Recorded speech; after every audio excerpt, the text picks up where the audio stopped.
Hello, people. We are live. Got it. You know, I was taking a picture. Right.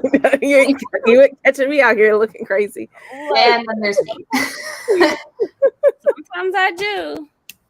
Sometimes I do. I haven't gotten a notification that it's live yet, so give it a second. Hello, everyone. We are here to talk about Hero of Ages, which, hands down, amazing. Yeah. For sure.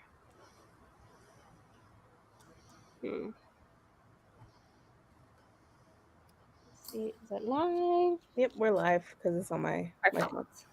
Okay. All right. So, Hero of Ages. I'm gonna go ahead and read the synopsis, as we always do. Let me pull it up now.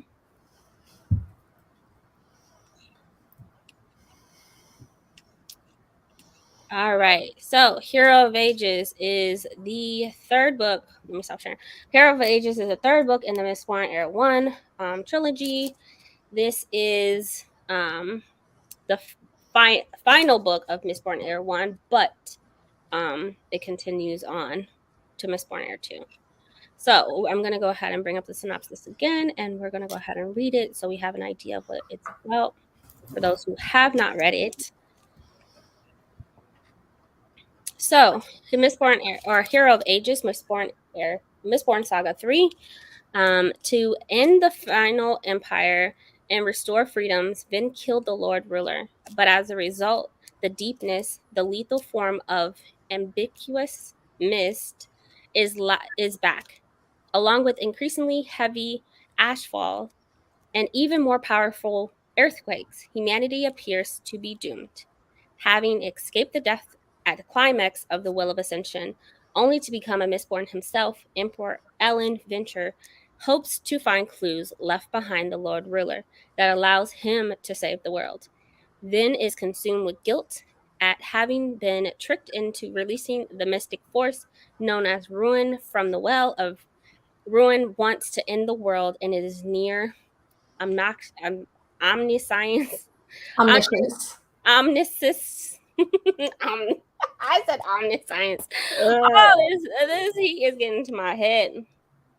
And ability to wrap reality, make stopping it seem impossible. Vin can't even discuss it with Ellen, lest Ruin learns their plans.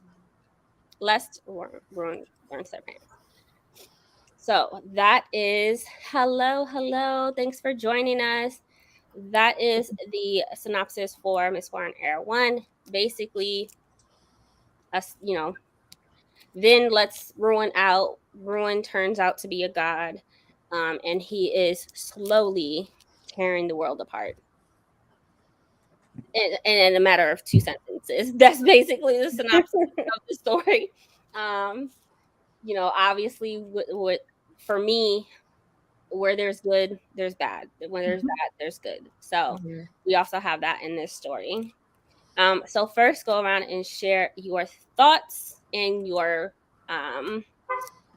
what you gave it, what you rated it out of 5 stars, and then tell us why you rated it that. Okay. You want to go first? You want me to go first? Leon. Okay, so I rated it a 3 out of 5 because obviously the characters weren't hitting the way they needed to hit. The scenery, there was an abundance of it. And yeah, 3 out of 5 stars. Yeah, 3 out of 5 stars. Yeah, epic. Love that. Love it. Go ahead, Gabby. So this was actually my favorite of the trilogy. I gave this a 5 out of 5 stars. And specifically, the thing that I had said about this was that it it was going to depend on the ending of the characters for me, whether it was a 5 or a 4-star. And I feel like that the way that a lot of the characters basically ended up by the end of this, I was very happy with. I think that the ones that died honorably, and I think that overall this was just probably the best conclusion to a series that I found in a very long time. And having been this my first Brandon Sanderson series, he's forever going to be like an auto-buy author for me from this. Because of that book. I love that. I love that. Brandy, Shanae. All right. So, all right. I read this. I gave it a 4 or 5 stars. Now, I'm going to tell you why. So, of course, I like the beginning, with Ellen and whatnot. And, he trying to be a badass, right? So, but I think it was just a little dry for me at the beginning. I was sort of bored. I'm not going to lie. Like, I just wanted action all the time. But I will say, like, I appreciate the book. I appreciate us learning more, like, about the Mist, about Sazed, Ruin and Preservation. I think that what's made it more fascinating for me about the aspect of Ruin and Preservation, how they needed each other, but then again they were battling each other at the same time. But overall, I enjoyed it. I think I like the second book better. But I do appreciate this book, and I was sad at the end of this book, so I gave it a 4 or 5 stars because the ending is definitely epic. So that's my rating that I gave it. I love that. I too gave it. Sorry, guys, I'm just trying to post something. I too gave it. I gave it 4.5. Originally, I gave it 4 because I was like, no matter how this book ends, first of all, you get points knocked off for having me fall asleep on it, and this is epic fantasy. Like, if I'm that bored, I just can't. I can't. You gotta get points knocked off. So I was super bored with it. It was a lot of dialogue, and usually Brandon Sanderson is big on like dialogue and then action, dialogue and action. But this was dialogue after dialogue, and I was like, get to the point. What are we doing? And so I gave it 4.5 stars. The ending was, I couldn't have asked for a better ending. I could not have. Like, the characters, the development, the things that happen, the growth, which I really want to talk about during this discussion with the characters, the assumptions that we had, but we were not expecting. Yeah, I love that. So I gave it 4.5 stars. So that was definitely my rating. So hi, Pat. Hi, everyone. How are you doing? I think that I read these books last year and the year before, and I think I gave the trilogy a 4.5. I love these books, and they're super easy to follow. I agree. It's hard with the medals, though, like getting to learn the medals and the importance of it, because I eventually got to the point where I'm just like, I'm ignoring this. Like, you're going to tell me anyway that you're burning brass in this to do this. So I was like, yeah, I will say that's the one thing I feel like I still don't fully understand. Like, I was trying to explain this series to my friend that visited me earlier today, and I'm like, I don't remember what medals do what, but I know like what the things they're supposed to do is, but I wouldn't be able to tell you which medal was for which ability. Right. Like, for me, I didn't memorize them, but I appreciate what Brandon Sanderson did. Like, every time he brought up a medal, he still explained what it was used for. So I do appreciate that, because that's a lot of medals and stuff, especially when you push and pull and you combine this medal with this medal, all this other stuff. And it's like, it's a lot to take in. And I know for a fact I could never memorize each use of each medal. And at least with this edition I don't know if it was in your guys' edition, but they came with a glossary at the back that like had all of that there too. So that was very helpful. Yes, definitely.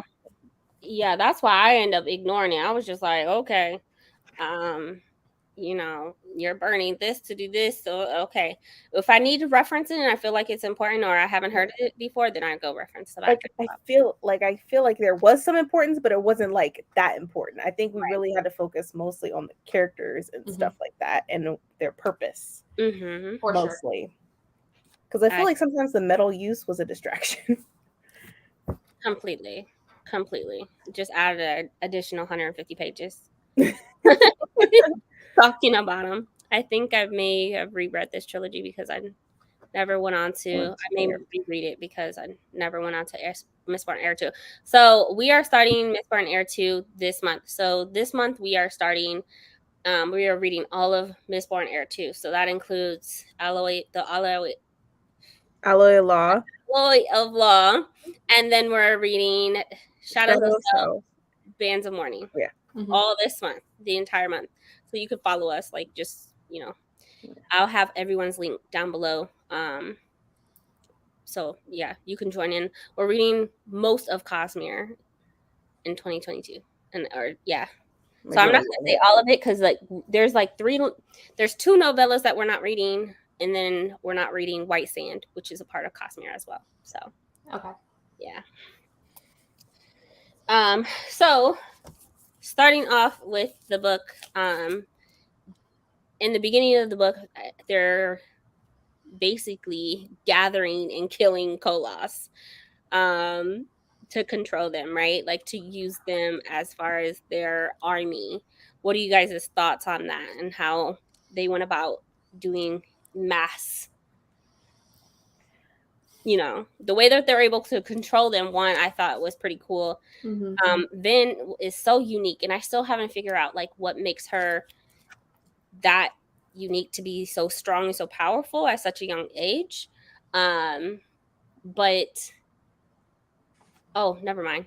I take that back because in the end it talked about how she was created with the intent of being powerful, I guess. Like she had a purpose. She had a purpose. Yeah, the way I think about it is that she was divinely created. Like the idea, it's funny because I know that especially in this series, there was a lot of talk about Sanderson bringing in like not like anything specifically religious, but how there's a lot of religious aspects within this. I don't know if it's a stretch to say that she kind of acted as like she was created kind of like Jesus was in a sense. I think so too. She was the sacrificial lamb. Like she was the one to be sacrificed. And she was, and I think that's why when you brought divinity, I think that's why she was able to take down Ruin, like hers, so I feel like, I don't know, I found it fascinating about that. I did too.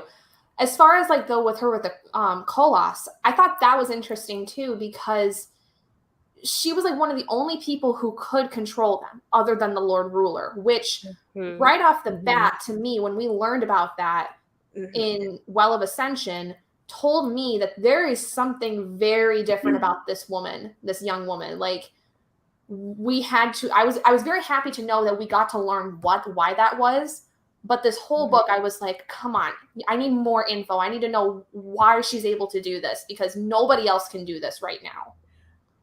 But then we get hints of the Koloss when we meet human. That was cool. And how they are created, where they come from. I'm like, oh my God. I loved him. I think the fact that he was so the determination to be human, and then showing her the ways, right? Like, I loved him. I did. I thought he was a jerk at first. I was like, why are you talking back? Like, Vin's gonna pop you in your mouth. But, that's just me thinking, ridiculous. But the entire book, I remember even in the first book, the entire series, I have always thought, what is so special about her? Why is she stronger than Kelsier? Why is she able to catch on so fast? And come to find out, she was made with a purpose. And unfortunately, her mom had to do what she did in order to make her who she is. And her brother too. Oh God. Yeah, Rain.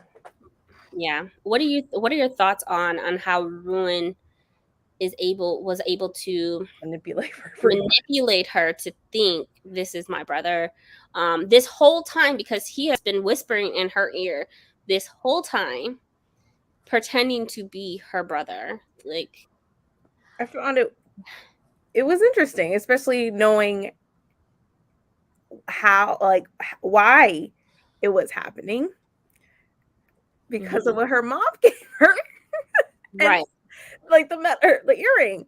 So I'm like, oh, this makes sense. No wonder he's in her head constantly. I felt that in book 1, with as much as he was being talked about, he had to show up somewhere. And I was partially right, but not in the way I was expecting. And I appreciated that Sanderson, with bringing back Reen, kind of, it, like, that whole thing was flipped on its head by the fact that it's not really him, but it seems like it's him. Like, mind blown. Like, I was so happy to see that. Like, I love when authors mess with my head like that.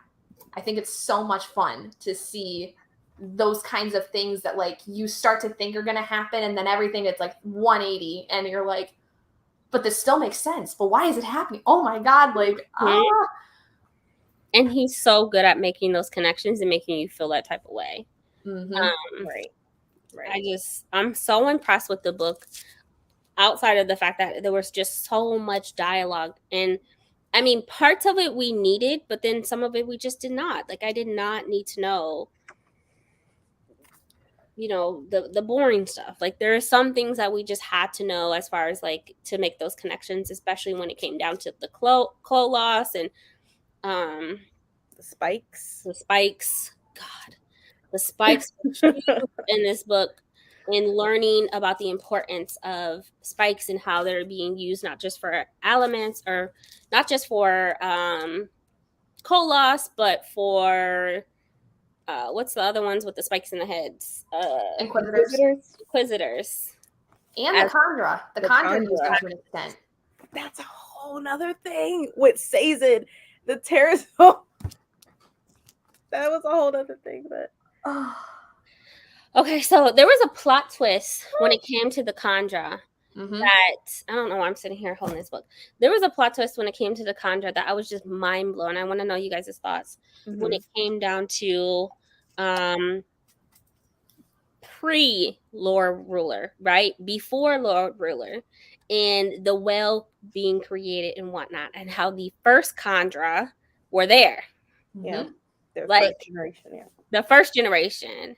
So what were your thoughts when you found that out? Like, the first generation was like, wait, they're involved, like, they're there, what's going on? What because they were friends, right? They were all friends. And so he's like, okay, well, this is what we'll do. But then again, he was also with the whole breeding situation. Like, it was weird. It's like you sort of helped them, but then you also was making sure like the terracemen and stuff were going to disappear.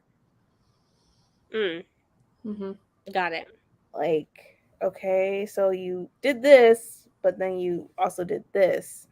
I don't know. I felt like the Lord Ruler was confused. Like, I think he was trying so hard to make sure that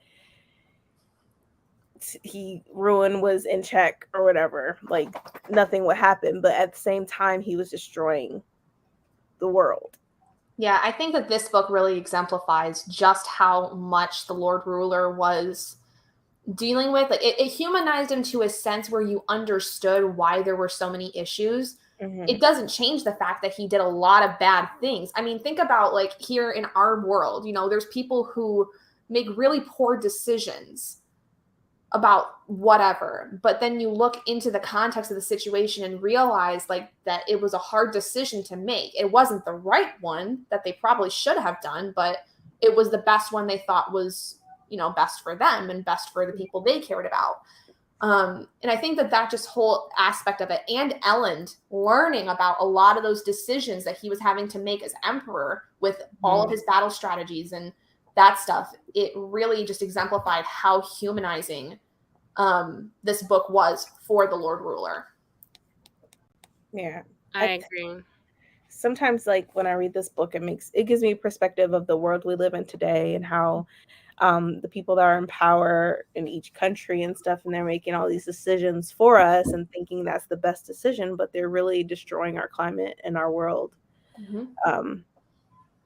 And so it puts in perspective, like, I feel like something has to happen in order for it to be back to normal.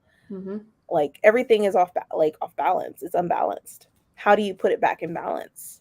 Yeah, but I don't think, like, I think the Lord Ruler did some damage, but with an intent, with good intentions. Like, the Khandra still have a purpose. They have a purpose. They were helpful. Like, they were, they were helpful at times, most of the time. I mean, like, they had rules, they had a contract, they served with purpose. And so I think the Lord Ruler did some damage, but again, and I say this all the time when it comes to Brandy, like, pick your poison. Which one do you want? Like, the thing is, I wouldn't want him, though, because of the ska and how he treated them. Like, I would never like him. Like, yeah, he made bad decisions, but no, that's a decision that should never have been made. No, I agree. I shouldn't have. Like, I'm not going to be sorry for you at all. Like, right. That's why I feel like it definitely humanized him to give us an understanding of why there were certain decisions made, but it doesn't change a fact about, how he enslaved an entire group of people. Like, that's not right. No person should ever do that. No, 1000%. I'm just saying, like, the decisions he's made in the very beginning. I'm not talking about I'm talking about making everyone else, and the fact that he knew he could make Inquisitors by doing this. He can make Khandras by doing this. He can by placing, them in certain areas. But I don't agree with this guy. Like, this guy, that was trash. Yeah, that was trash. I think the power got to his head. Yeah, over time. Oh yeah, he ruled for 1,000 years. I'm surprised it didn't happen sooner. Like, I'm this, I'm that, I'm the Lord Ruler. I'm gonna be here forever. Like, I don't know. I'm glad, but none of this, if she didn't take out the Lord Ruler, none of this would have came to light, right? And going into Mistborn Era 2, like, there's a complete difference. But I'm glad all of this happened. And we talked about it off live. Like, I felt like the conclusion to this book was just so magical, and it wasn't left open-ended. All of the characters had a role, and we knew what happened to them. And it was just amazing. There's a quote before, like, right after Ellen died, that Brandy mentioned. I don't remember what page it was. After Ellen died. Oh, and is this when Ven talks? When Ven was talking, yeah. Destroying Ruin. Yeah, but right before she destroys Ruin. Yeah.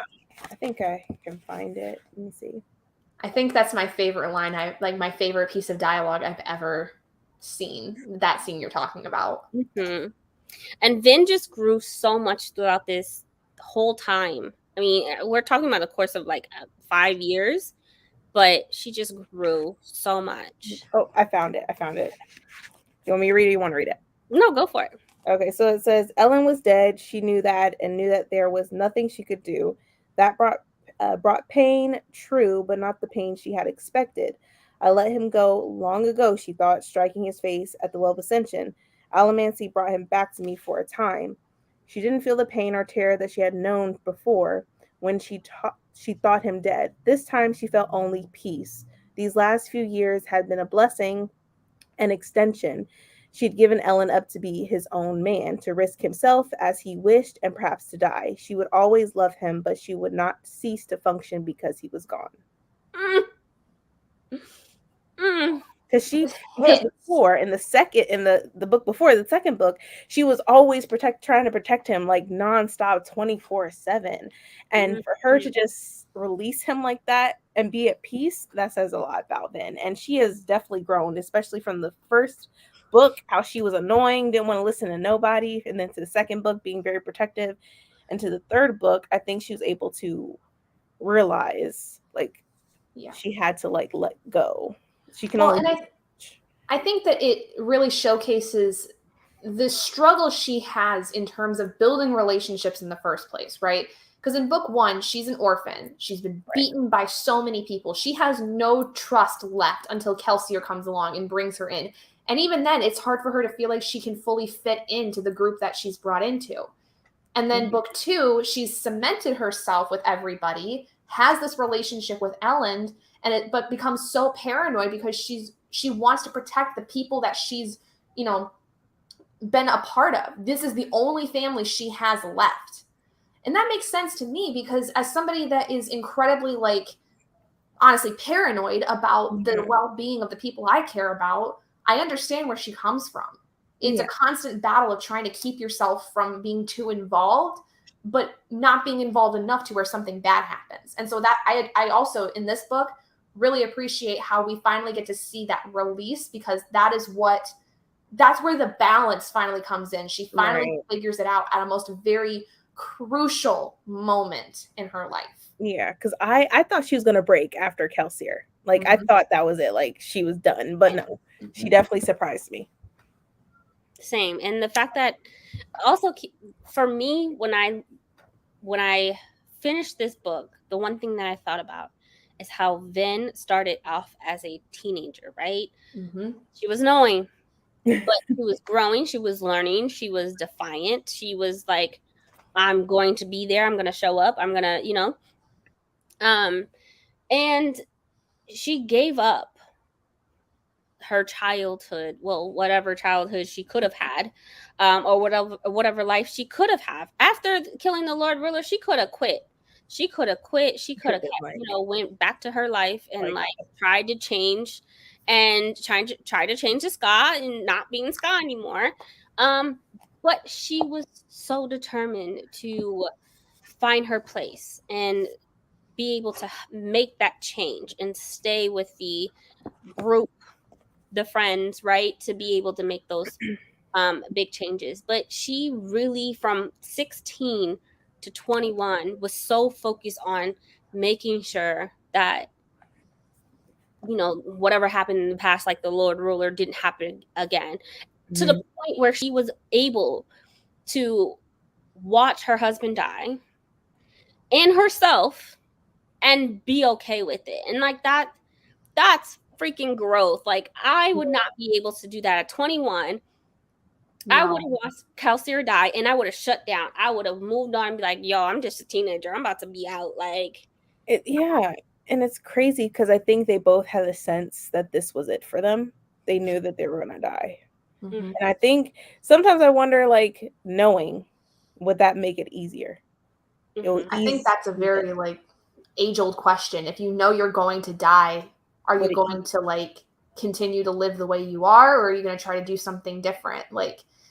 That's a question that's so hard for most people to answer, because especially when you're our age, when we're still fairly young and have so much also to live with, how do you go about making that decision of whether or not to continue if you know how you're going to die? Right. Yeah. If I knew that I was going to die, I'm about to live my best life, okay? I'm about to be on somebody's beach. Sometimes I wonder, would it be beneficial? Would it be beneficial to, not say all, but to some people? Because time is the most valuable thing. Something you'll never be able to get back. It's the one currency you can never have returned to you. Right. So it was just a thought, wow, they knew they were both going. It's just who was going to go first. And she sat there and watched it and was like, I'm still moving on. I'm still about to take down Ruin. I'm still about to push forward after watching that. Yeah, she has grown so much. Yeah. But she was willing to sacrifice Ellen and the second book when it came to like the well, because she didn't know what was going to happen. She thought he was going to die right then and there. Mm-hmm. Yeah, I can see that. Yeah, but I'm so glad they got their dance in. Oh, thank God, I know. God, that's so like Ellen, the dance where he's just like, let's dance. Let's do And then he pulls out a book. Let's have the This last book dance. that he had servants go find, and he pulls out a book and he's like sitting there dancing with her and reading at the same time. So like Ellen, right? He met her with a book in the hand. I mean, like it was just that was perfect. romantic. So cute. So romantic. I was just like, oh my God, he pulled out a book. and the pure fact too that she knew what he was doing made it even better, because to see her laughing about that was like the sweetest freaking thing. Right. And it And wasn't the like book- too sweet to where you wanted to throw up. It was just like, aw. Yeah, that's so cool. Right. But the book itself was the book that they met with. Like he was reading that book, right? When they met, and it's so symbolic. And having their first and last dance, and that was so good. Death is something that no one can escape. So when you see it closing in on you, what will you do? Go out swinging. Yeah. Go out like I'm about to do damage before I go. So, yeah. That's a really good question. But I mean, like for me, I want to be with me. I want to be with my loved ones. I don't everybody else, like that's why I'm saying Vin has a lot of growth, because for me, you not catching me save nobody unless it's my family. I'm going out thinking about me, but I'm not usually a selfish person, but I would be if I knew I was dying, I would be selfish. And I would think about me. Yeah. But she spent years helping others.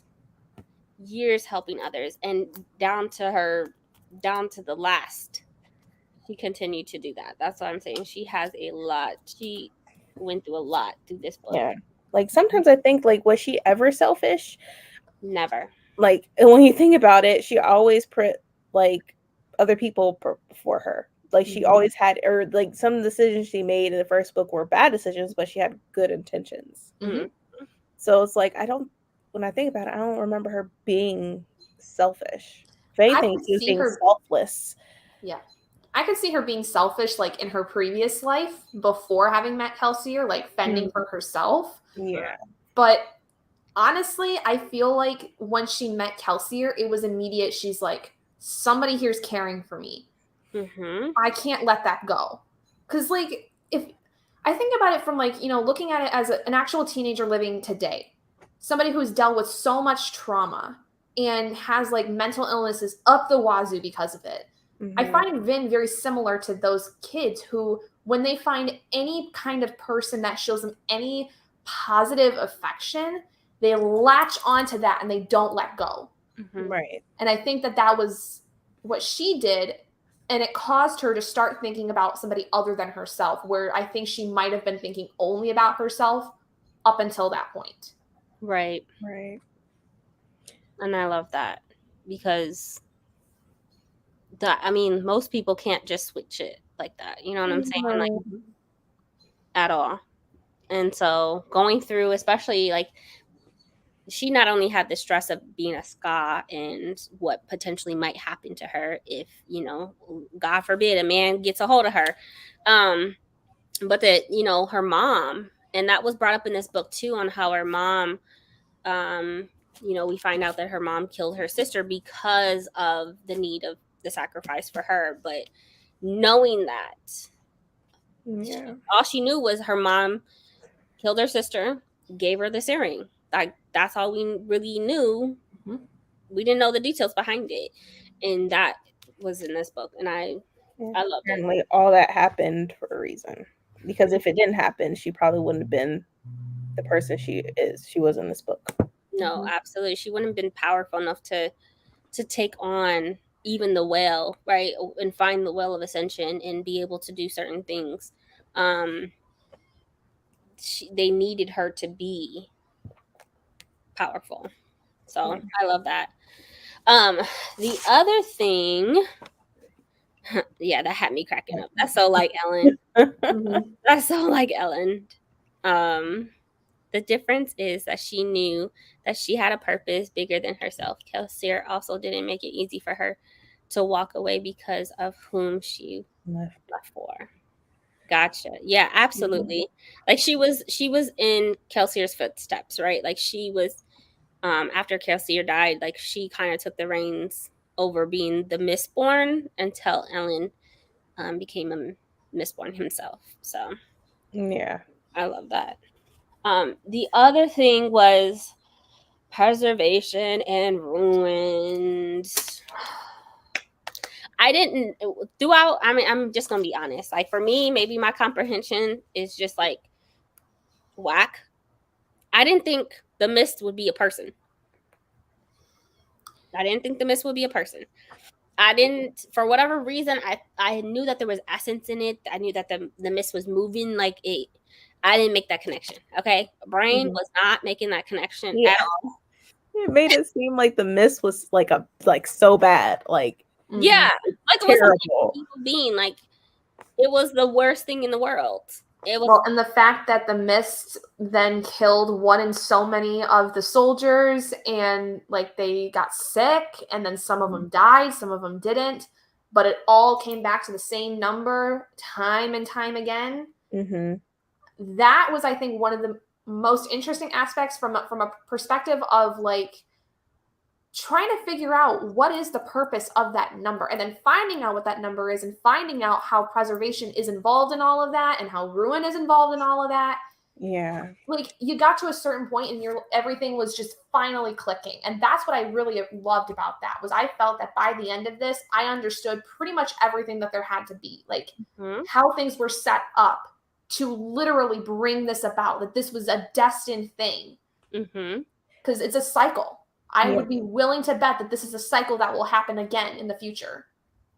Which I was happy it brought that, like that happened, because I think Sazed, you know, he was like letting go of everything because everything he believed in, it was all lies. But then all this happening, he started to have hope again. And then he like Tensoon helped Sazed a little bit. Look.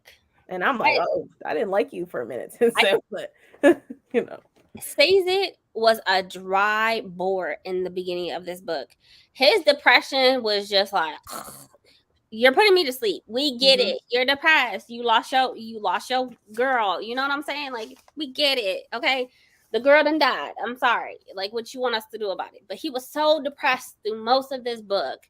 And then going through all his files, going through all his things, and seeing hope spark again for him was amazing. But it took so long. It took so long. I was just like, look, Sazed, come on. Help the people. Help them. Well, and on top of it, he was so stubborn about it too. Yeah. Like everyone was trying to get him to understand that like the reason he's acting the way he's acting is because he's upset. And he's not willing to come to terms with the fact that he has actual feelings. Right. Yeah. And it was frustrating. No. Which is was hard. Just for like how Sazed thinks about religion and stuff, and how he was like that, it really bothered me because I love Sazed. But then he started to become himself again, and I like that. And then that's when the whole preservation comes into play, because preservation is the main person who allowed people to have their own thoughts, their independent thoughts. If preservation didn't do that, I don't think the religions would have even existed at the time. Right. At all.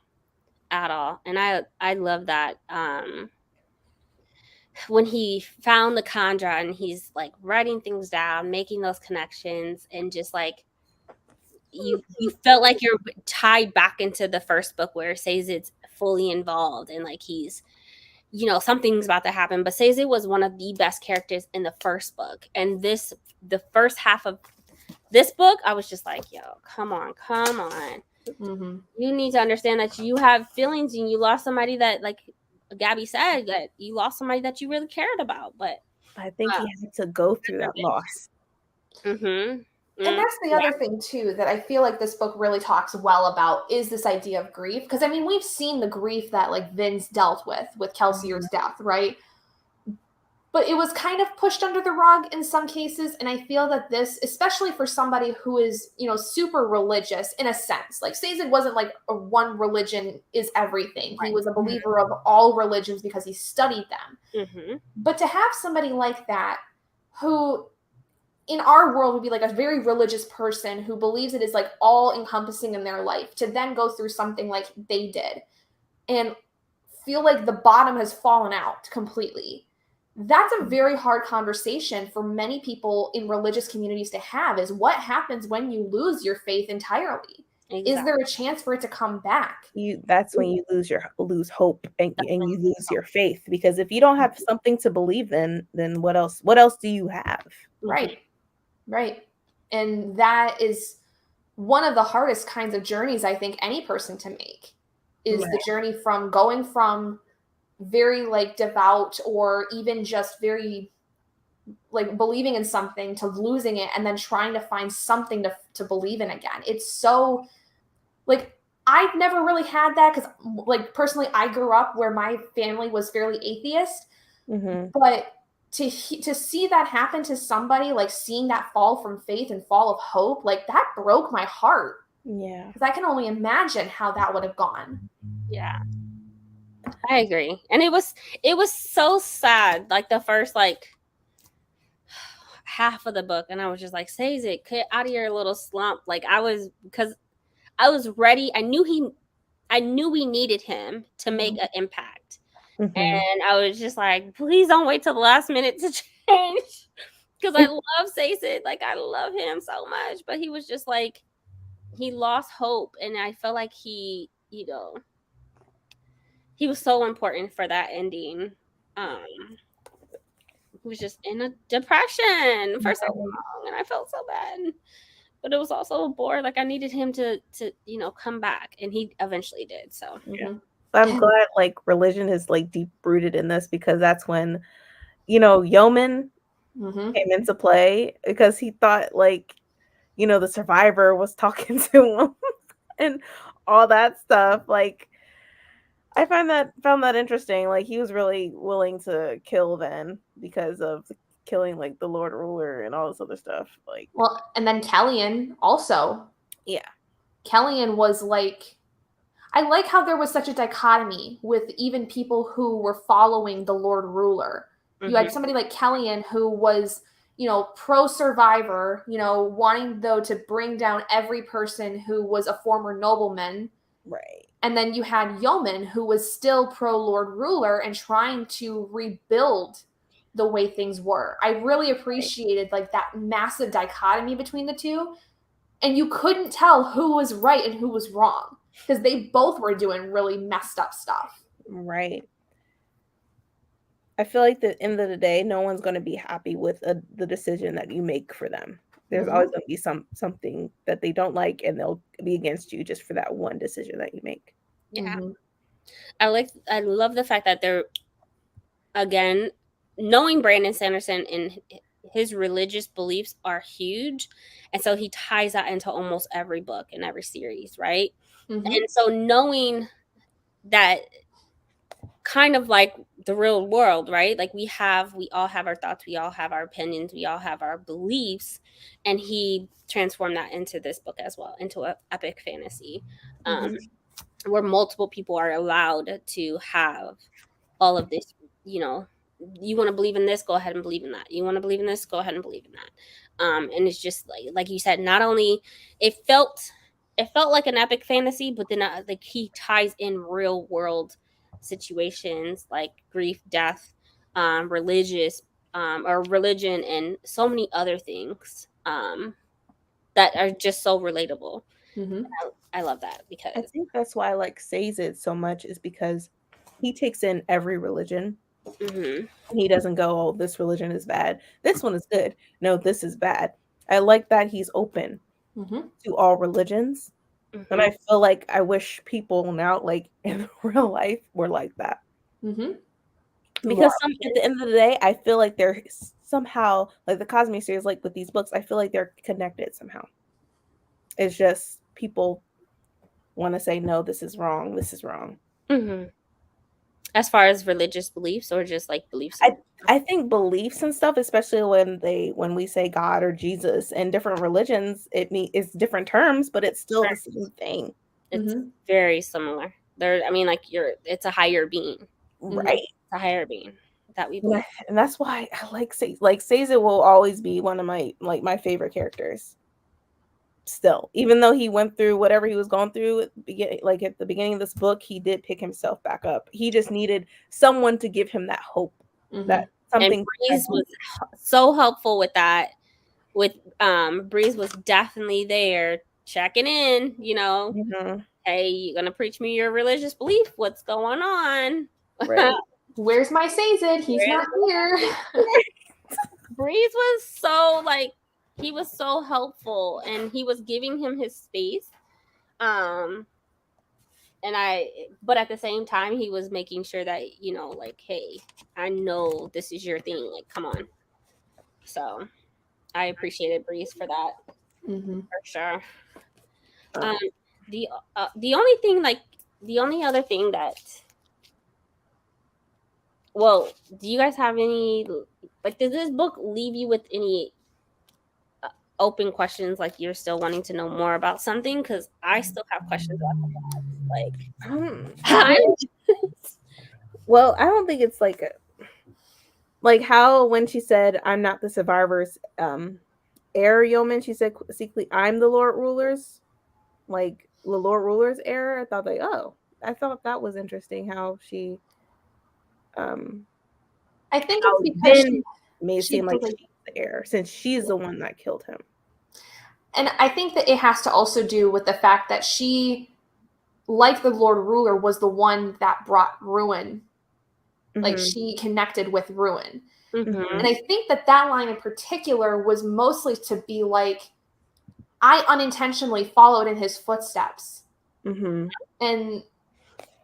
I don't know if at that point she realized she wasn't exactly the hero of ages, but it definitely led me to believe that she understood where she really was. Right.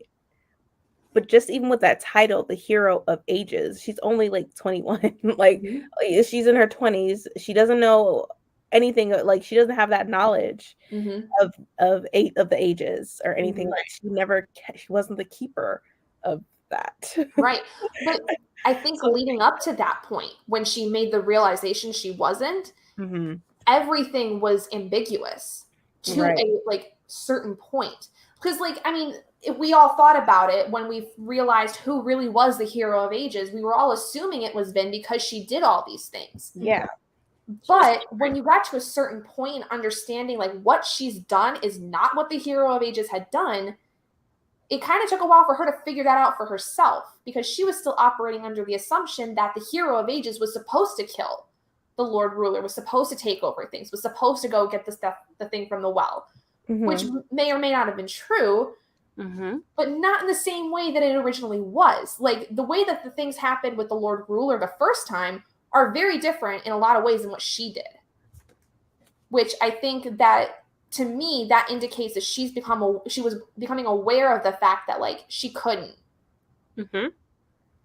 But I don't know. I thought that was interesting, because that line, I felt like she understood that, maybe not right at that exact moment, that she was the Lord Ruler's heir, that she wasn't the hero of ages, but shortly after that, I think she understood that she did something that was outside of what the hero of ages really should have done. That didn't follow that prophecy. Right. That's an amazing connection, because I read that and I was just whoop. Yeah. That's why I like group discussions, because what you guys pick up on, I'm just okay, that was a regular sentence. Okay, I didn't decipher it. I was just oh. Yeah. Okay. For us to find out the true ages, I was just yes, it makes sense. It does. And when you I was shocked at first, but then thinking back on everything he had done up to that point, I was why did I even think it was anybody other than Sazed? Right. Like it makes sense. He knows all the religions. He's the rebel of the Terrace people. right.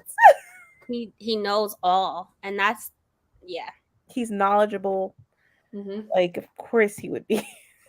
And like this whole time, I'm like, what? I should have like added it up together. The one thing that I think I would have liked to know more on is, so obviously Stazid goes off on his own and leaves a note for Spook about it. Right. I want to know what the heck Spook got up to until beginning the Alloy of Law. Right. I want to know what he was doing. Like, well, I mean, this is 300 years later. So, like, what happened to Spook between the end of Hero of Ages and, you know, whenever he passes, if he passes. I mean, at this point, I don't know. Like, I am so curious about Spook, and I want to know what the god. I'm curious. Like, my only thoughts is I'm just curious about the gods beforehand, like before they created, you know, the Well of Ascension, and like what led up to that. Yeah. So that's what I'm curious about. But Spook, I'm so glad Marsh died, but heartbroken at the same time. Yes.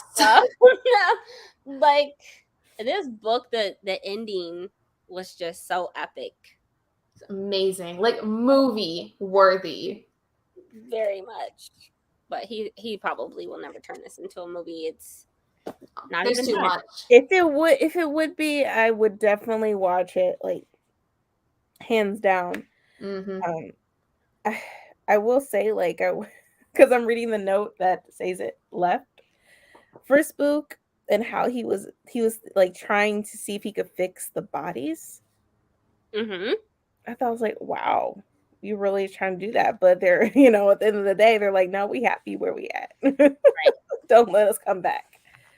But I also found it so like amazing that flowers and stuff was everything back, and like Kelsier's dream was finally fulfilled. Not just Kelsier's, but Kelsier's wife's. Right, because she liked flowers. She had the picture of the flower. And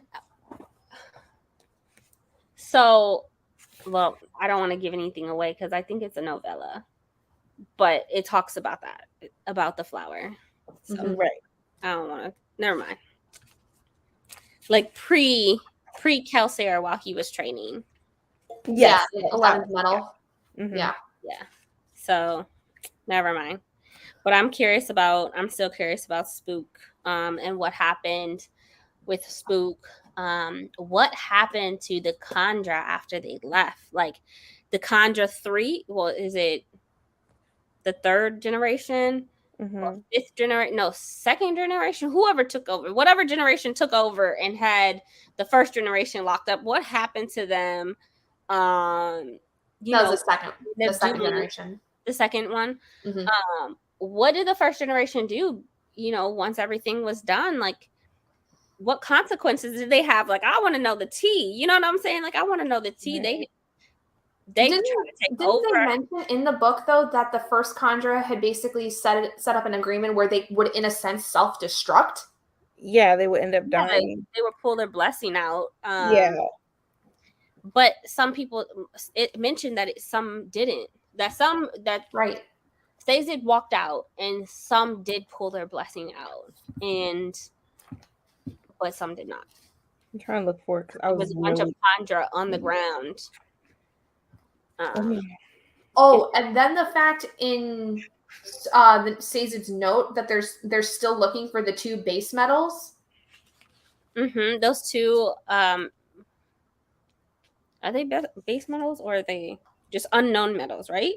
Like, 2 base metals and their alloys that no one knows about is how the letter reads. Right, and that's why he said, there's still 2 metals that nobody knows about. I think they'll interest you. So it's like he put him on this quest to find these 2 metals. So I think that's going to be the book in November, though. Like, I don't think he's going to be coming up anytime soon. I don't think it's coming up. I read with the Alloy of Law, like Spook is not mentioned at all. It might not be something that gets brought up until one of the later Mistborn series, since he's coming out with more. I wonder if it's going to get brought up because either it's going to be used as a weapon or something. I would assume it might. Right. Hi. Hey. Oh, I'm trying to find that about the trying to find that spot about the Khandra. Give me 1 second. Yeah, me too, because I know I had to die, so that means that Spook had the ability to bring people back. Not Spook. Spook didn't have the ability to bring anybody back. So Sazed, after he consumed the mist and whatever, became hero of ages and godlike, right? Like he became a god. He tried to bring the bodies back, but could not. Mm-hmm. Could not. And they were at peace, and he left them there, basically. So he was like, I'm not touching this. Like, why is my name this? Anyway, but yeah, so not all. I can confirm that not all Khandra are dead though. So did they all pull their blessing out? They did not. I'm trying to remember who didn't though, because I thought it was mentioned specifically who didn't. I'm trying to figure it out. I'm trying to look it up now. I don't know. I remember Sazed walked out and was like they were scattered everywhere after pulling their blessing out, but I don't remember. If you guys know, let me know in the comments below. But yeah, because I'm trying to find the page, and I literally was on it, but I can't remember which page it was. So I just want to know what led up to, at this point, the gods, their little beef, and then preservation having to create the Well of Ascension. Like, what led up to all of that? Like, I know we have an idea, but we don't know much. Like, I need more. I need a book for that. God's beefing and whatnot. Yeah, I can't find it right now. And then who created the gods? Like, you just Brandon Sanderson opened up the Cosmere world, and then gods were automatically boom there. Like, what happened? Like, do you have a higher being? Does the gods have, a higher being? Because the Cosmere is this big world, and then you got Mistborn down here, and all of these series inside this entire world. So I'm curious on that as well. So he could communicate with them, so to speak, but to bring them back, the last few chapters had me like, what? Yeah. Also, the fact that Sazed turned Spook into a Mistborn, I almost forgot about that. Oh, I forgot about that. Yeah, he basically ran himself to the ground. So Sazed kept him from doing that by turning him fully Mistborn. Yeah, it says, I have made you Mistborn and healed the damage you did to your body by flaring 10 so much. I hope you don't mind. It was Kelsier's request, actually. Consider it a parting gift from him. I forgot about that. This is why I need to not. And that's just when he's saying there's 2 more medals that he still needs to find. Yeah, I can't find it in these last chapters. I don't know why. I'm sorry. It's annoying me now. Yeah, I have it marked down. I have a lot marked down. Me too. I have so many things marked down. I'm like, it's in here somewhere. Like, which page is it? Yeah.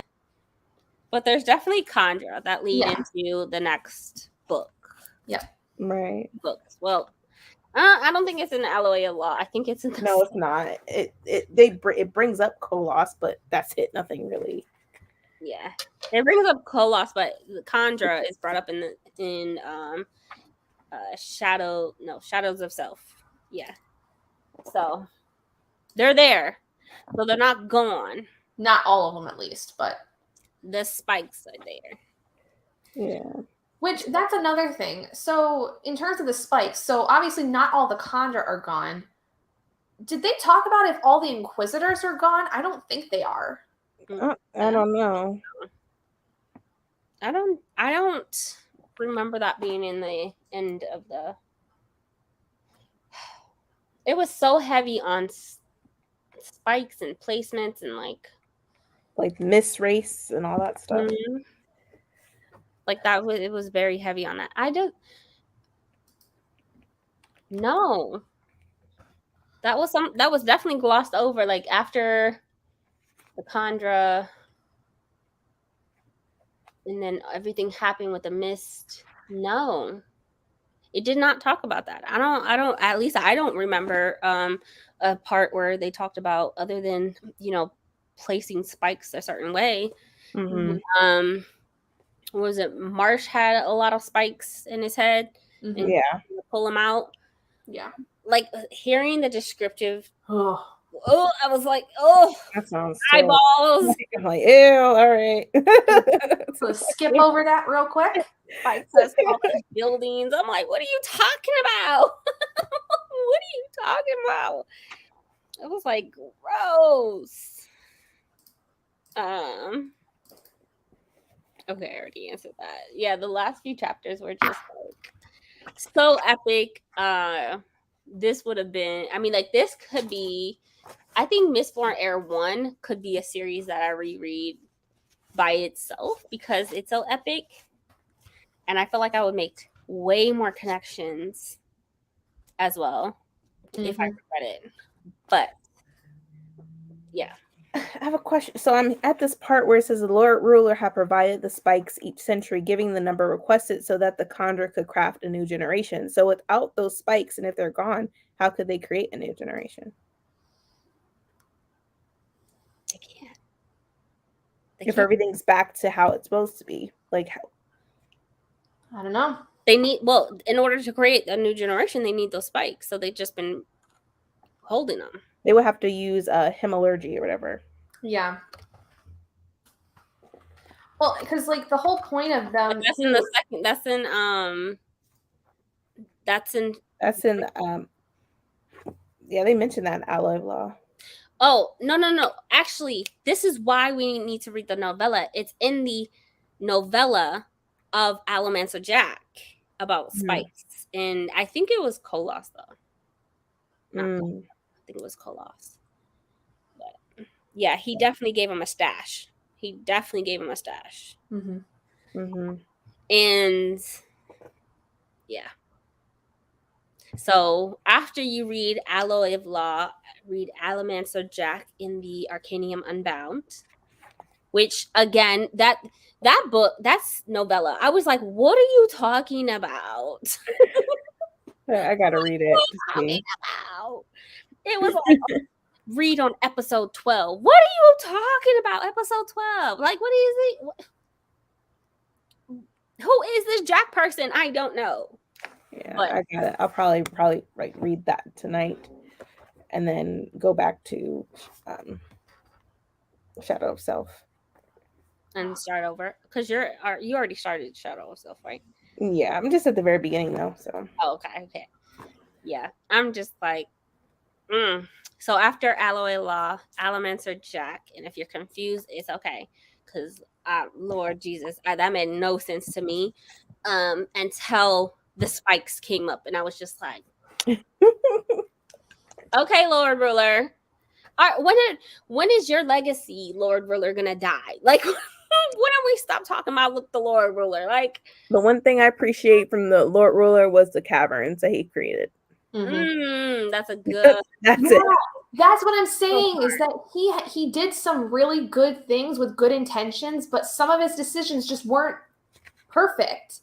Right. Like, the fact that whole aspect of the caverns, again, humanized him to me, because he actually did give a crap about the people. Whether or not the Ska was involved with that, I would probably say no. It was probably going to be for more of the noblemen than anything, and the people that followed him. But the fact that he created the caverns at all, he didn't have to. Huge point. Yeah. Nuts. Even though he treated this, created Ska, treating them like crap, he still cared for the people. Sorry. He still cared for the people. Like, that's why I said his intent to create Kolos, Kandra, and Inquisitors, like, he had purpose. He created these caverns, like he cared for the people because he knew that this could potentially happen. He needed all these folks, right? But he needed these caverns. He needed, storage, food, stuff like that. But that did humanize him a lot. Yeah, like it does say here, like, I think you'll be surprised at the number of people who fled to the storage caverns. Rashek planned very well for this day. He suffered much beneath Ruin's hand, but he was a good man who ultimately had honorable intentions. So yeah, I would say, I guess Ruin was in his head, and I think that was pretty evident because of the fact of how he was able to control Yeoman. And again, like, he didn't make all the right decisions. He tried to fight against Ruin the best he could, but Ruin was still there. There's no doubting that after everything that Vin had experienced with Yeoman and Ruin being there as Reen. Right. Which I really appreciated how, again, that was like another point toward the Lord Ruler where it's like, he probably wasn't in his right mind, and he wasn't. Like, up until the very end, he said to Vin, "You've screwed us all." Yep. Like, but then again, she was supposed to screw. She was supposed to kill him. Right. She was.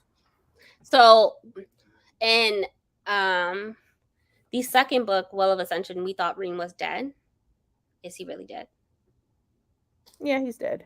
I think he's actually dead. He's dead. Because, like, I don't know. I thought that in the first book he had to have been hiding at the very least, but I feel like the way that he was brought up in the Hero of Ages leads me to believe he's probably been dead for a while, and that's why he was able to take over. Kind of like how the Khandra take over the bodies. He was able to get so far into Vin's head because he knew how Reen could antagonize her. Which reminds me, how did you feel when Tensoon took Kelsier's body? In the first book? No, it happened this one. It happened this one. Yeah, he went back and got the bones. Yeah. I was like, I was glad because those folks was like, oh my God, Survivor. And then he was giving them directions and they were listening. I'm like, man, that's sort of so disrespectful. Low-key, yeah. I was like, I don't know. But no, I think it was actually a really good tactic. Yeah, it was a good tactic. It was just like, dang, like those were his bones. He gave those bones to him. Yeah. Those were his. Well, technically they were giving to Orser, and Orser was and Orser's dead. That's true. As they said, he broke the contract. Whatever. That's true. He killed his own. At the bequest of Zane.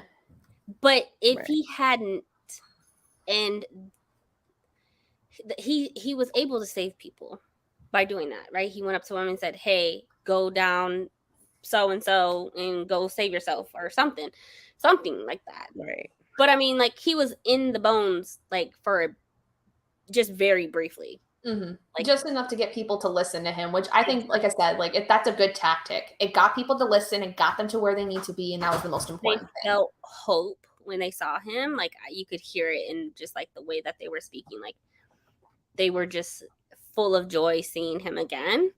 But of course, he's dead. But they had hope. Like, they were just, like, so shocked, and they listened, and he probably saved their lives.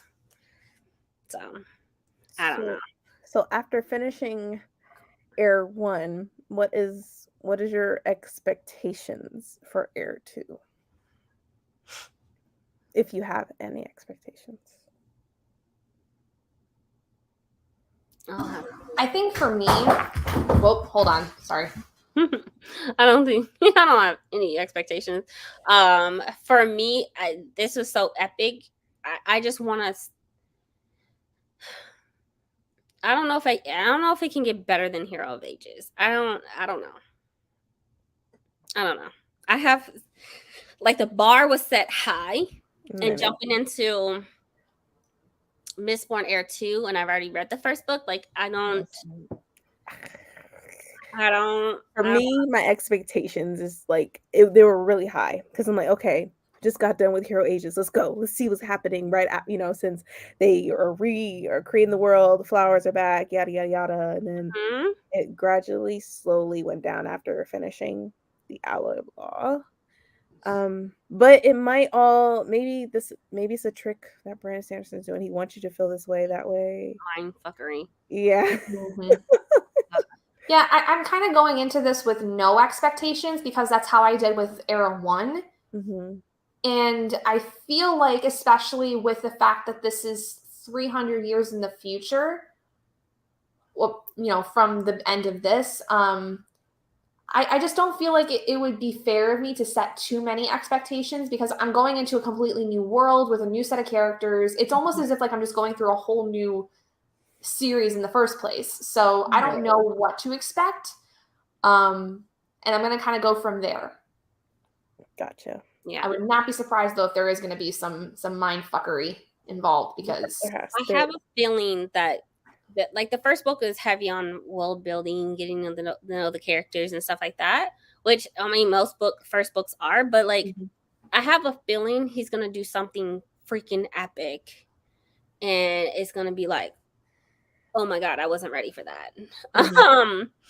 Whether people are brought back from the Mistborn Era 1 or something else happens or we're looped back into the Lord Ruler craziness all over again. Hopefully it's something, because right now I don't fall asleep on the book like 5 times and it's not giving what it's supposed to give. So I don't know. Y'all will see my thoughts when my vlog is up. I have so much yeah, I fell asleep on that book so many times, and then the Shadow of Self is I'm finally in the middle and it's getting better. Like I'm enjoying it, but I'm like I don't care for these characters. I don't care, except for one's silly. I like him, but yeah. So I look forward to. So after Mistborn Era 2, we jump into Elantris. Elantris, yeah, I think so. Yeah, in July. Elantris, and that's what I look forward to. And so Elantris is his first published book. I feel like Elantris, we're gonna go back sort of into the world where we were in Mistborn Era 1, maybe I don't know, unless it's like modern, like Mistborn Era 2. I don't know. Maybe it'll be completely different because it's in a new world, right? Yeah, I was gonna say I think it's in a completely new world. So it might be people flying. I don't know, something. We got one character who's gonna be involved in pretty much every single book in the Cosmere, so he's gonna pop up somewhere. Yeah. And go ahead. Sorry. Oh, you're fine. I was thinking in my head. Go ahead. I'm glad you mentioned Hoyd because like in this book, he's still somebody on the streets. At what point does he become important? Like, how are you jumping these worlds? Not even worlds. How are you jumping? Kind I'm of. willing to bet there's some multiverse aspect involved in all of this, and that's why he's important. Something like that, right? Like multiverse. Like, how are you jumping that much? Because Mistborn Era 1, again, 300 years in the past compared to the second book. Like, like, tell us, other than you being on the streets and having secrets to sell, like, tell us why. When I think about Hoyd, I'm thinking like like Marvel, sort of like all of them are connected, but they're from these different worlds and planets and stuff. I'm like, maybe there's something from where the world he's from. Obviously, he's able to do this and this, and I don't know. He has powers. He's part of the TVA. I don't know. Yo, something like I'm powers. He's like just chilling, like observing everything. He's gonna end up having his own book, from my understanding. Yes, I do believe that's right. So I want to know how, like, bro, because at this point you just somebody on the streets, freeloading, like, and selling secrets for food. Like, I'm curious. Come on, get off the streets. Give us something. You know what I'm saying? Give us something. You just literally, like, she was, Vin was going to go talk to him. And then she was like, something feels wrong about this. And then just left. And I'm like, okay, there goes Hoyd. Okay. Bye. Hoyd. So I want to know. Like, I'm curious. That and also like Spook and Beldra. I thought that was interesting. Like, I'm like, this is so weird and odd. Like, Yeah. but I don't- obviously, More about Spook. I don't know how to feel about the fact that she was supposed to be her brother's bodyguard. right. Like, I'm all for like women being obviously like super powerful and strong, but she's not that material. There's no way she was picked to be the bodyguard. I don't get that. It was weird. Because her abilities, Allomancer, or She whatever. didn't want to kill anybody ever. Right. Not cut out for this crap. Yeah. I like how he went and started pulling metal out of him to get rid of, the voices in his head or whatever happened. I was like, that is epic. Well, yeah, because I think, wasn't it where like he noticed Kellyan? Yeah, because he noticed in his arm he had a piece of metal. There was like shrapnel almost that like he's like, wait a minute, that's not supposed to be there. Yeah. And then gets it out of Kellyan because he's like, this guy must be dealing with the same thing. I'm like, bold of you to assume. Yeah. I don't know. Also, like, did you realize like it's on page 344 to 345 where it says, I sent shards of something from long ago, a fractured presence, something spanning the void. I have delved and searched and have only been able to come up with a single name. Adenosium, who or what it was, I do not yet know. And I was like, what is Adenosium? What is that? It's like a whole different metal or Well, keep in mind, like we said, Sazed said that there's metals that they don't know about in alloys. Right. So it's probably one of those. What page was that? It's on 345. It's adenosium.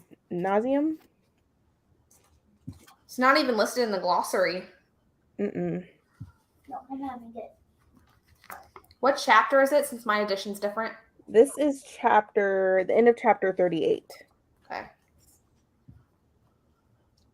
349. Yes, 345. Oh, 345 is beginning chapter 39. What book do you have? Well, no, it's at the end of 38 because it is at the end. Oh, okay. So 344. And I was like, is this some like a new metal or something? Because I was looking at the glossary and I'm like, it's not mentioned.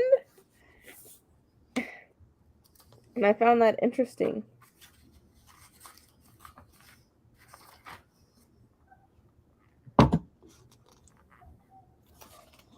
It's shards of something from long ago.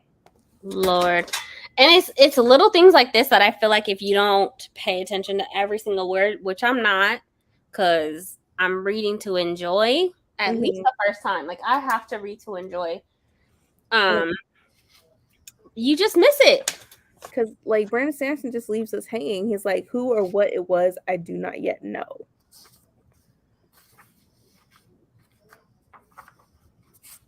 I'm still looking. Hold on. Oh, you're fine. Chapter 39. Oh, there it is. I found it. It's right above. So they have those passages right above 39. Or right above the chapter. You said the end of 38. I thought you meant before those little paragraphs. Oh no. Oh no. That because I was looking at that too. I was like, nah. That is jumping into 39. Yeah. Yeah. Search and only have come over. Send shards of something from long ago, fractured presence, something spanning the void. Single name, adenalism. Yeah, it's got to be one of those alloys or metals that they don't even know about. That's not even listed in here. That's what I had a question about that. I'm like, so where is this? When am I going to see this? When is this going to be brought up? I had literally underlined it and everything. Like, when is this going to be brought up? It's not even in the back of the book. So no. Yeah. So it's maybe later on it will be important. I wonder if they're going to bring it up maybe in Bands of Mourning. Because if you guys haven't even seen it yet, with having gone through all of Alloy of Law and in Shadows of Self, if it's not in those two, I hope that it's brought up in Bands of Mourning. Yeah. I don't know. That's a good connection. Like I'm really over here looking too. I'm like, okay, maybe it'll be brought up. I was like, huh, interesting. It's No not. one knows about it though. But it apparently has some kind of like effect. Like, because that's the shard where that was what was controlling them, I think, wasn't it? Is that the shard that they were talking about? I think so. Because if so, then that really is like something that needs to be brought up. Like, how, for one, did they create that? How did Ruin create that? And two, how did those people get it in them so like that? I know that Spook was in some kind of battle where I think he got injured and that got in there. But how did like Kellyanne get that? I'm trying to like just look it up because I'm curious. So it says the shards are pieces of the power of creation itself. There are 16 shards in the Cosmere. Okay, so this is completely different. So 3 of the shards are located in the Rasharan system. They are odium, cultivation, and honor. So this is going to be a completely different world. So here's our other tie to everything. Because if we've got the power of creation coming in here, then that's got to expand to the rest of the Cosmere, like I would assume. Right. Wait, but wasn't there shards or something at when they were talking about Well of Ascension? Like during that book, they were talking about consuming some type of shard, and then I thought it was like a nugget or something. Yeah, I think that was he left behind. I think that was like a stash of atium or something he had. Yeah, Okay. that he left behind there.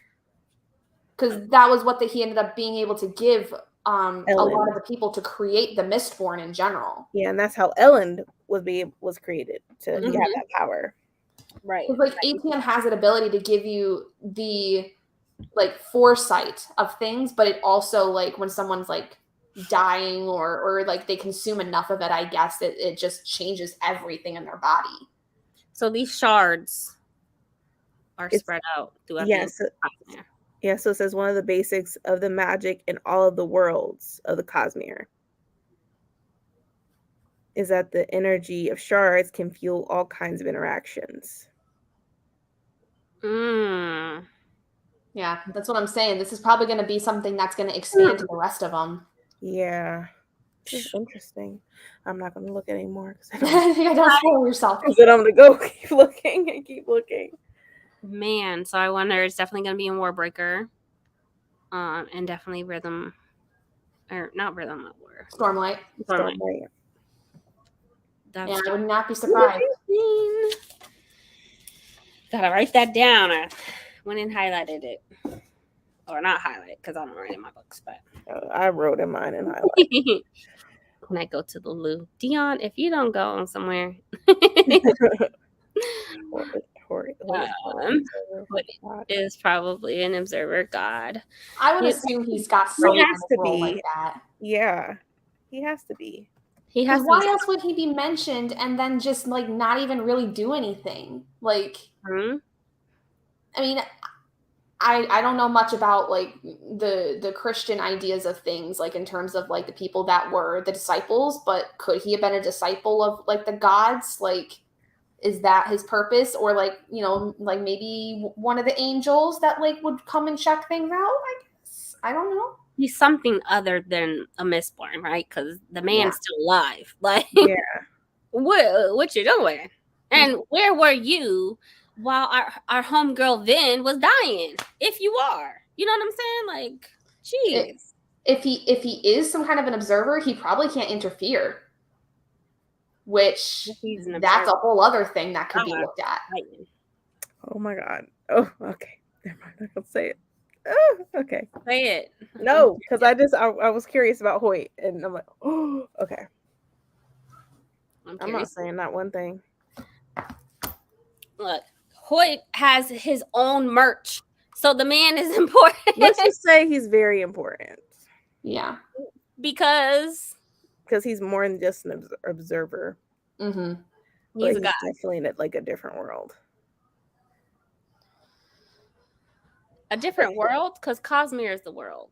Well, I'm talking about like a different Metaverse. Yeah. Some type of crossover. Traveler. Yeah, for you to constantly hop into different Traveler. You're like, yeah. Time traveler. Like, how do you have these abilities? And maybe that is the ability of the Anonasium, maybe. Maybe so. I like the connections. I still say he's part of the TVA. He's just able to go everywhere and anywhere and screw shit up. Or watch it fall and then go back to his life and then go back to another life. Yeah, and go get his own little Infinity Stone cube and just sit at his desk and just wait for the next catastrophe. It's definitely a mystery. Definitely a mystery. Mm-hmm. So, what are you guys looking forward to as far as now that Mistborn Era 1 is wrapped up? As far as, like, before we move on to that, as far as the entire trilogy, what do you rate it? The entire trilogy from Final Empire, Will of Ascension, Hero of Ages. As a whole, I'll give it a 4.5.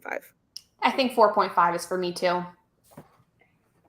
I definitely agree. I would say 4 is too low. 4.5 is perfect, not just quite a 5.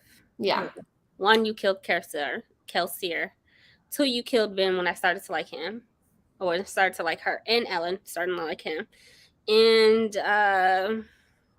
They grew on me. They grew on me. They grew on me so much and then chopped his head off. Like,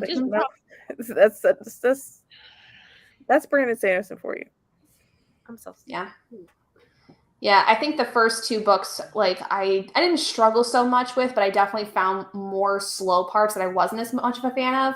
Whereas for some reason in Hero of Ages, they didn't bother me nearly as much. I enjoyed them more than anything than I did the first 2 books. Yeah. Mm-hmm. What did you give it, Dion? Did you give it a 4.5 too? For the entire series? Sure. 4.5. For all 3 books, right? The trilogy? Oh my god. No, because you gave Hero Ages 3. So for all 3 books, you're going to give it a 4.5? No, let's go over 2. It was really bad. Okay. DNF the first book. Well, technically, it wasn't a DNF because there's a chance I'll go back to it. It's just a shelf placeholder, a book to look pretty. I think that you'll like Warbreaker. Maybe. It's only Maybe one not. book. It's One in August. book. It's just one book. I'm just mad that there's more Mistborn books. And I'm like, can't you just put everything in this right or like write everything at the same time? Why do I have to go back to Mistborn? Nope. Like I'm thinking I can a Mistborn Era 3 and a Mistborn Era 4. One of them is going to be in the future. Wait, hold up. Wait, what? Yeah. So the book that comes out this November is part of Mistborn Era The Lost Metal or whatever. Yeah, Mistborn Era 2, right? So it's the 4th book in Mistborn Era 2. But there will be a Mistborn Era 3, so something completely different. There will be a Mistborn Era 4, again, something completely different, that comes out in the future. What's the future? Can you just actually let me know so my money can be right? You know, or better yet, how about you release them all at the same time? You know, you write all of these books in 1 year, just put them all up at the same time. That way I can just binge read them. Yeah, I think that I saw a potential schedule of his potential releases and when he's releasing books. I think the end of Mistborn is going to be 2034. Wait, hold the freak up. It's far. Oh my god. You're lying. It's far. I don't believe you. How old am I going to be when that's happening? You said 25 this year. 2035? 34? What'd you just say? 33, 34, 35. It's going to be in the 30s. I'm going to be like 37 when that is all completed. You know how old my daughter will be? She'll be like 19. Oh no! Oh, like our kids will be grown, and Okay, nope. Me. Nope, I will not accept that. No, legit. So he has his schedule is right. Stormlight 5. Then he's adding more to Stormlight. But the focus is Skyward, Stormlight, and he's adding more to Warbreaker, and then more to Elantris. So the schedule that is laid out next year, there's only going to be a few books released outside of his special editions. There might be 1 book or 2 books released. One is definitely Skyward. But the following year, so 2024, is when he'll start releasing books that are just like, for. I'm going to be 42. We're gonna have to do this again when 29 right now. I can't imagine myself 42. He need to hurry up. Everybody, tomorrow's not promised for everybody. Okay, tomorrow's not promised for him either. He needs to go ahead and write them down. Hey, at least he's actually working on stuff, and he's not like freaking George R.R. Martin, who spent 10 plus years on 2 other books. I lost hope for that. So I did too. I'm not even going to read them. At first, I was like, let me read them. Then I'm like, oh, wait, he hasn't. No, that's too long. I'm not going to be waiting around for another. Like, no, there's no point in me starting them. So I was like, nope. Yeah. No. The Cosmere world will not be finished. Outside of that includes Warbreaker, Elantris.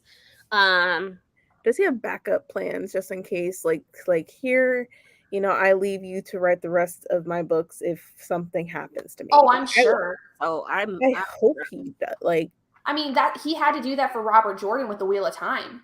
He was the backup guy. How old is Brandon Sanderson right now? 47. I think like late 40s. He's 47. So he's gonna be like, oh my god. No, he's not gonna be done until he's like close to 70. Mm-hmm. If he, right, knock on wood, lives that long. Right. Yeah. Deanne's like, he's gonna be older. Look.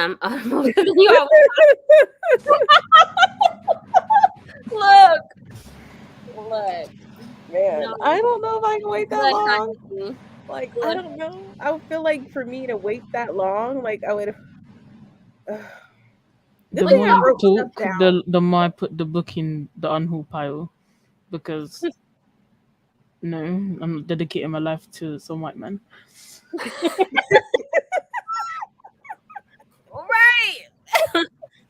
Absolutely. And I can see us doing this all over again 10 years from now. Oh gosh, is YouTube even going to be around for that long? YouTube will always be here, I feel. Yeah, I think they'll enhance it because our attention spans as adults are pretty short. So that's why we have like YouTube shorts and TikToks. That maybe by that time, Bree will be living in Columbus. She'll move, fingers crossed. She has a babysitter, okay? Our daughters are the same age. Yeah, instant. The way this text is, he got me today. I was like, my AC could not keep up with that heat. It was ridiculous. And then we're gonna have to share the books because there's gonna be so many Brandon Sanderson books that we're just gonna be like, I'm just gonna go over her house and I need to read it. What'll be so nice though is like when you like your girls are all like grown up, they get to that point where they're going to be hopefully, if they're still avid readers or something, they can go to read these books. You guys can like get them involved in this if you would like and if they would like, which I think that would be really cool to get like be like, hey, we did this back in the day. God, I feel weird saying that already. So I know, like I already feel weird. But like you could do that and then like 10 years down the line be like, girl, like, we did this like 10 years ago when you guys were, younger. By that time, hopefully I'm popping. hopefully I have more followers, people who will watch me.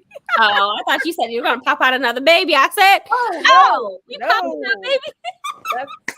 You trying to have We me were talking about go. kids and No, popping. that's when I I'm was like- done. You can't be doing that. You cannot do that. We are closed. No. No. My body is my own, okay? I'm not sharing anything else. No. But this world is definitely, I would not say, I'm so glad that we started with Mistborn because the complexities and those connections that we need to make. I wish I would have read the 11th Metal first before going into Mistborn or Final Empire.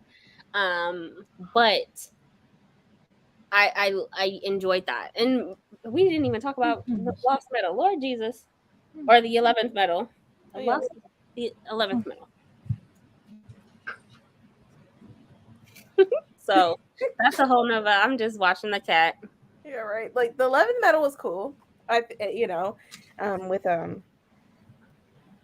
Kelsier. Kelsier and Grommel. Yeah. And I the like power. seeing him again Yeah. after being taken away for so long. Seeing the beginning of Kelsier. Right. Not scissors. I was just gonna say,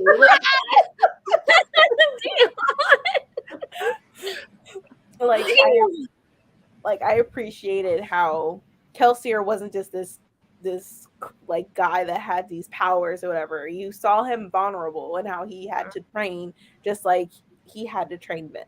Mm-hmm. Which I like that. Like I saw like a softer side of Kelsier as opposed to this tough man constantly like, yeah. And then the person that was training him, he was a jerk. And I thought it was funny. Like I enjoyed it. I really enjoyed it. He was such a jerk the way he was treating Kelsier. And in my mind, I was just like, don't treat him like that. He's the best person ever. I'm about to throw something at you to get you to stop hurting my boy. Right. Yeah. Oh, I think he needed that. He needed that toughness though. Because if he didn't, he probably wouldn't have been the Kelsier that we really know him as in the Final Empire. Oh, yeah. Which is why I said I wish I would have read that first. Mm-hmm. I get why Goodreads has it as a 0.5 and then you jump into the Final Empire. So I get why they have it first, but I wish I would have read that first to have those contexts and those, But at the same time, it was nice going back and being with Kelsier for a little. Right. 20 pages.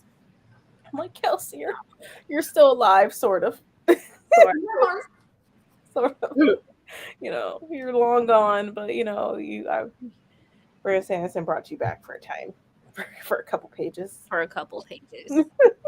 Heartbreaking.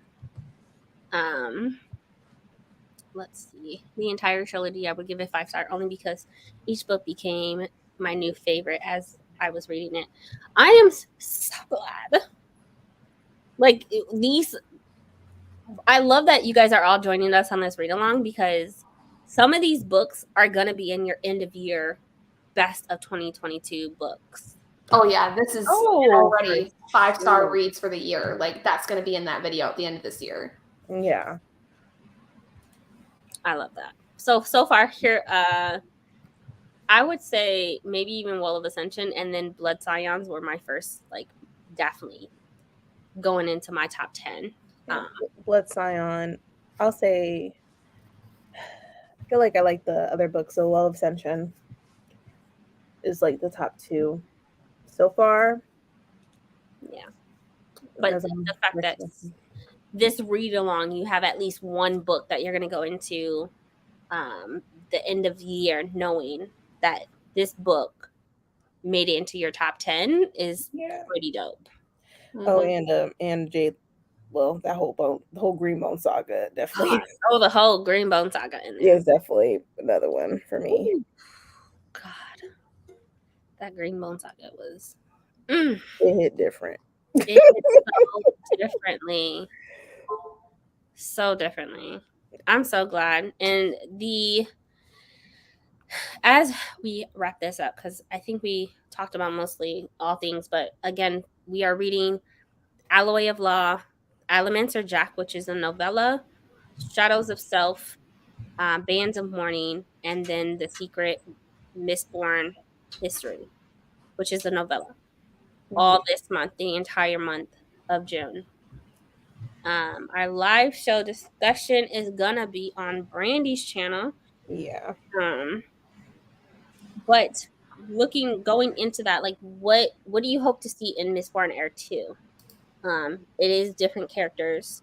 If it's a whole different dynamic. A whole different dynamic. Like there's guns and not trolleys. What are they I called? think for me, what I would be looking forward to the most is because they're going to be referencing somewhat on Era 1 of like how things might have been, like the history of it. Mm-hmm. I would like to see, first of all, how the culture differs, because obviously, like you guys have said, like there's some major differences. But then also, how does the history play into the culture? Has anything massively changed based on what we know the Era 1 ended up? I mean, they bring them up, but like one person in Alloy of Law is so disrespectful with it though. when it comes to like, you know, from the first like Era 1, when it comes to like Ben and for sure and Ellen and Kelsier. There's always the one. Yeah. I mean, he's silly though. He's stupid silly. Yeah. But they bring up a lot with titles. Not necessarily, they don't flat out like say their names. Yeah. They will say it like every once in a while, but like they say the titles, like the survival, the Queen of the Mist, or not Queen of the Mist, but like Ruler of the Mist, right? Like they'll say things like that rather than. And the cities are named by some of the people, some of the characters. Mm-hmm.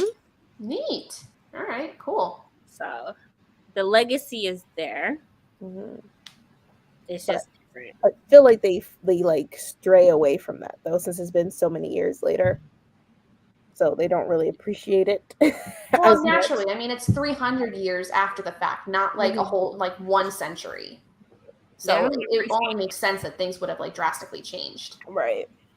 But the gratitude of like because the struggle's not there, right? Like when you're given things, you're not having to struggle for things. And it's brought up in Shadow of Self, but like you're given it, so you're not as grateful because you're just like expected, right? Mm-hmm. What Vin had to go through, what they had to go through for food, what they had to go through for water, what they had to go through for fresh, clean areas without soot and, you know, whatever. I think there's a little bit of struggle though in the Mistborn Air too. There is, but I think struggles and stuff are like from back then maybe more severe, but it's still a struggle. It's just not as amplified. I mean, like, think of how things are. A struggle today is very different than how struggling was, like, back in colonial times. Right. Agreed. They're just, and it's brought up in the second book where they're just like, I wish I wouldn't have done, you know, help the world in this amount because they don't care to learn. And so that was said. So I'll let y'all figure all that out when y'all get to that part. But I was just like, But I do like the representation. I like that they named areas after people in the first Mistborn. The first Mistborn Era 1. I like that they named cities after them. I like that the legacy is still there. It's just not as prevalent. Which again, 300 years. I get it. But so much has changed. So much has changed. Yeah. Oh my god, I'm gonna need to buy a bookshelf just for Sanderson. Right, that's how I'm feeling right now because it's like, okay, he's taken up most of like my shelf. I might as well just dedicate. I don't even have room on my shelves anymore for any of my books, let alone all of Sanderson's. Right, I'm gonna need a designated shelf just for Sanderson alone and for his future books. Yeah, his future books, like, it's going to be insane. But I already have, like, one entire shelf on top of, like, things stacked on top for all of Sanderson. But I also have Sanderson's middle grade, all of his middle grade books, Mm-hmm. and his Skyward books. I want to read Skyward. Yeah, I do too. I've heard other Skyward than is like, the good. last book. I liked Skyward. Maybe that's be something we should read. Maybe reading all the books. Maybe I don't know. That's doing too much. I read the first one. That's enough. Well, next year probably start reading those books. The 4th book comes out next year in January. Yeah, and So that'll didn't the novella Bind Up just get released too? Mm-hmm. The bind up for all the novellas got released back in March. So I'm just saying it might be a perfect time. Yeah, that would be fun. Yeah. Let me see if I can find it. Not me dropping books. Look up. This thing is chunky. Skyward Flight. Oh yeah, that's a chunky book. I'll probably get all the books when hopefully Barnes & Nobles have that 50% off. Right. Get all the books and they're 50% off, and I'll get all the hardcover because I like the hardcover. I definitely want to read all of his books. I don't know if I'll be able to get to all of it because the Arithmetist is also something. Now a screwdriver, scissors, screwdrivers, Dion. Oh, like what are you doing? Give her a book. Give the cat a book. Let her chew on a book. Yeah, the Arithmetist, I will say I'm working on that one right now actually, and that's like so bizarrely different. Mm-hmm. Like it's good, but it's just so like everything's like going over my head because a lot of it's based on geometry stuff, and I'm like, N.K. Jemisin? Oh my gosh. does that count as slander?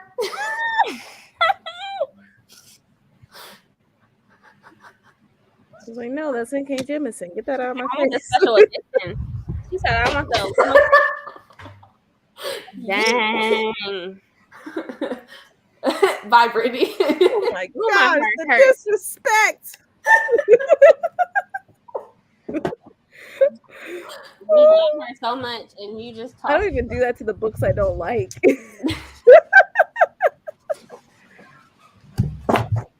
Oh no. Dropping books. But the Arithmetist, definitely not a priority. Definitely doesn't seem like it's going to be as good. Now his Fit for you? can I do this one? It's not too far. I went with it for you. I'll be good. But yeah, Bree with the middle grade, she's like, you need to read this. I'm like, Right, and the camera freezing to get together. I have them all on my wish list because of her. Like, oh god, I'm frozen. yes, you are. you are frozen. You can still hear me? I'm glad. I'm frozen. There, everybody's stuck. See, There even you the go. cat don't want the book. It's not my fault. She disappeared. Yeah, she disappeared. She gonna come back. She gonna come back. It's nice. Oh my god, I still need to read The City You Became. Even though I Hey, You the want me Arithmetist is Do you want me to fine. take pictures for you and drinking? I'd give it to you, but it's damaged because Amazon is trash. I don't think I have a desire to read The Arithmetist because I feel like it's gonna like mess me up when I'm reading the everything else. Yeah, I mean, it's not too bad. Like, I mean, I'm like 70% of the way through it right now, and there you are. Hello. I'm so sorry, guys. I'm like 70% of the way through it, and it's good.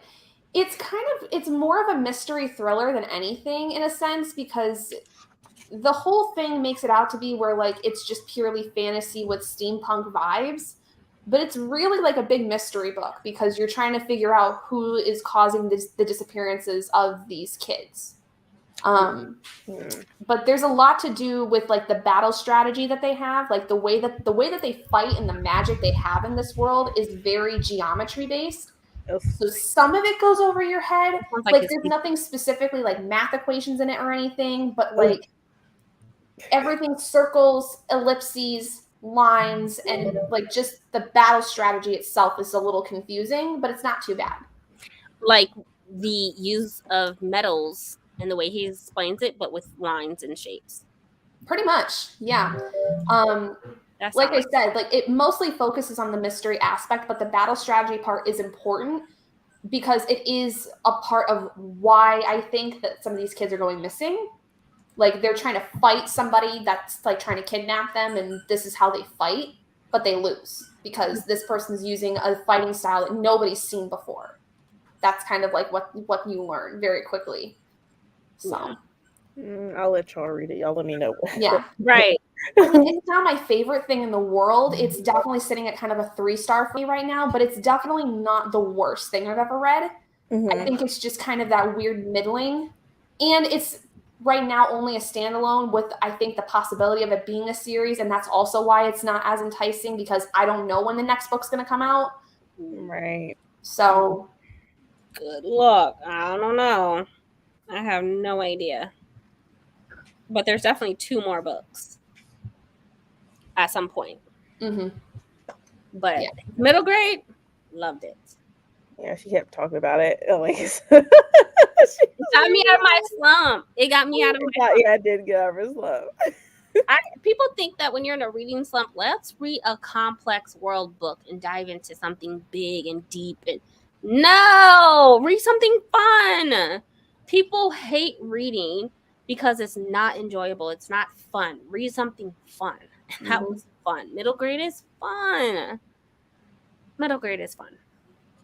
It was very sarcastic. The Janitors? The what? The Janitors. It's a middle grade series. Janitors. I've heard that before. And the best middle grade series, hands down, Skullduggery Pleasant. I think you've talked about that before too. If you're British, that's your middle grade. Everyone's read that. It's a rite of passage to read a Skullduggery Pleasant book. You gotta DM it to me because I don't know. That's long. I know. I'm sorry. I think when it comes to like getting out of a slump for me, it's typically reading like a graphic novel or manga, something like really easy. Something, not so lingering, Right. Yeah. Some people get into these big worlds, and I'm like, no. Derek Landy. Skullduggery Pleasant. Duggery. Skullduggery Pleasant. Derek Landy.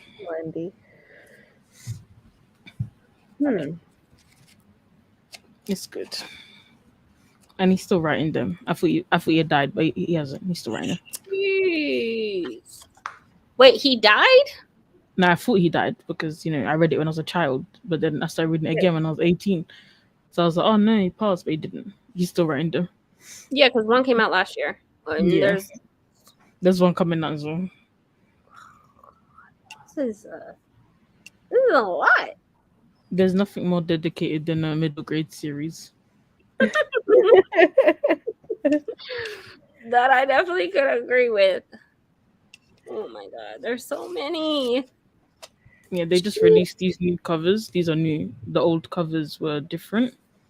But I think you can find them in hardcover. I mean, I wouldn't try it, but you can. 15 book series. Oh my god. He just doesn't give up. Yeah, if you don't like it, don't tell me because I don't want to hear. Book 15 comes out in July. You guys want to read it? Did you guys talk about the religious standards, how religious Sanderson is, and how he wrote on the theory of religion without forcing religion to his readers? We did mention religion, and we talked about, how relatable it is.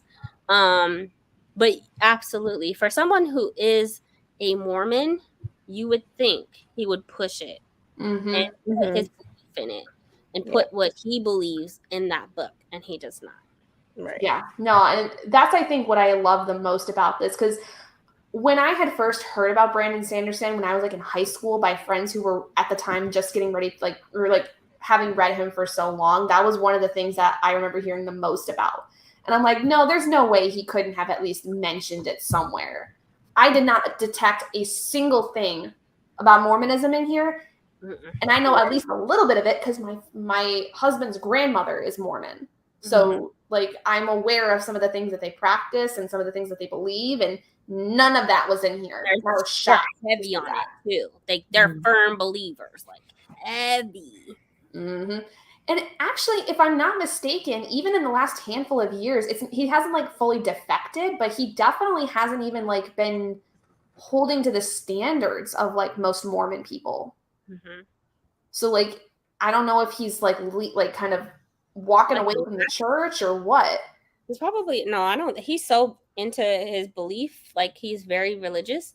If anything, he's more of a lax. Like you know how there's lazy, well, people call them lazy Christians or lax Christians or whatever. You know, like I think he's more relaxed. Which it's so funny because my father-in-law Like is the his wife exact wears same. jeans. You know what I'm saying? Like his wife wears pants. So he's not a strict. Yeah, my father-in-law is the exact same way, and it's bizarre. Like he's a part of the Mormon church. He does the services sometimes, but like he's super lax about it. Whereas like, and I wouldn't even go so far as to say my like his mother is also like fairly lax in a lot of ways. Like she wears pants and it's fine, but like there's some things she says where I'm like, wow, that's kind of crazy. And to see none of that come up in here, I was shocked and pleased to see. Because I don't think that any of that super devout stuff belongs in a world like this where that's not there. I agree. I look forward to continue reading. Like I'm invested in this read along. What book are you guys looking forward to next? I think I'm looking forward to starting Stormlight when we get to that. Because I just heard nothing but good things about that series. Because it's huge. It's massive. It is massive. But I've also like my husband and I were going to start to buddy read that at one point, and we never got to. And I think that I can't remember if this was true or not, but I think he said that if when we start it, he would be willing to start it with us as well. Okay. And he's not a huge reader, so like, who are you and what have you done with my husband? Looking forward to the mystery Mistborn Secret History. That's a novella. That's the first book I'm looking forward to reading as soon as we get done with Bands of Mourning, and then Warbreaker. I want to know what all this color magic vibrations, whatever it is, I want to know what it is. Yeah. And I look forward to it because there's certain things that that were brought up. I don't want to say it was in Well of Ascension, where it brought up like the colors and different in that religious beliefs. And I just want to know. I'm intrigued. Yeah. I feel like we're going to put, when it comes to Stormlight, we need to do it in parts. It's 1,000 pages. Woo! It's huge. Read it in parts. I mean, I'm pretty sure that the UK ones are all broken up. Yeah, they're in 2 books. I have mine in. I just got Rhythm of War, and it's right here. It's 2 books for part 1, part 2. Yeah, so if we want to break it up in some way, we probably could. But that'd be up to you guys. We're definitely gonna have to do some reading sprints on that thing. Yeah, I feel like it might be easier to break it up. At least, maybe we'll see. I would think it might be easier because it's 1,000 pages. Break it up how though? Because we have to read it in the month. Because I know with the UK cover they have book 1 and then book 2 or whatever, right?